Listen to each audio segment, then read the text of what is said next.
একটা সময় পর যোগাযোগ থেমে যায়। শুধু সময় আর দূরত্ব মিলেমিশে একটা অদৃশ্য দেয়াল তৈরি করে, যার ওপারে থেকে যায় কিছু অসম্পূর্ণ গল্প, কিছু অসমাপ্ত কথা। চেনা মানুষগুলোই একদিন অচেনা হয়ে যায়।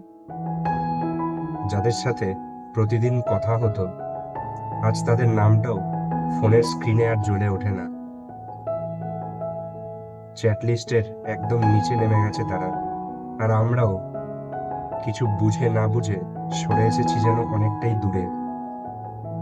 গল্পটা খুবই সাধারণ। প্রথমে একটা ফুল স্টপ, তারপর একটা দিন, আর তারপর সম্পূর্ণ নীরবতা। অধিকার হারায়, অভিমান হারায়, কিন্তু মায়া সেটা ঠিক হারায় না। রাতের নীরবতায় কোনো একটা গানের লাইন শুনলে যেন মনে পড়ে যায়, এই গানটাই তো তার সাথে শুনতাম, কত স্মৃতি ছিল, তাই না? তখন বুঝি মনে হয় যোগাযোগ থেমে গেলেও অনুভবগুলো থেমে যায় না।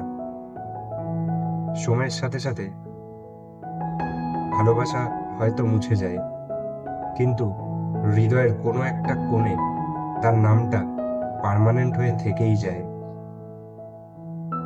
কেন জানো, কিছু মানুষ আমাদের জীবনে আসে না শুধুমাত্র থাকার জন্য, তারা আসে শেখানোর জন্য কিভাবে হারিয়েও মায়া থাকে, কিভাবে চুপ থেকেও ভালোবাসা যায়। তারপর হঠাৎ একদিন দেখা হবে মুখোমুখি, হয়তো দুজনে চোখে চোখে প্রশ্ন করবে, তুমি কেমন আছো? উত্তরটা হয়তো কেউই দেবে না, কিন্তু দুজনেই বুঝবে সব শেষ হয়ে যায়নি, শুধু থেমে গেছে মাঝের কিছুটা মুহূর্ত।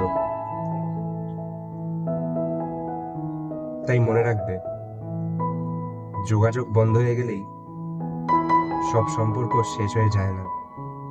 কিছু সম্পর্ক থাকে, শুধু শব্দহীন হয়ে যায় হৃদয়ের গভীরে, নিঃশব্দ ভালোবাসা হয়ে।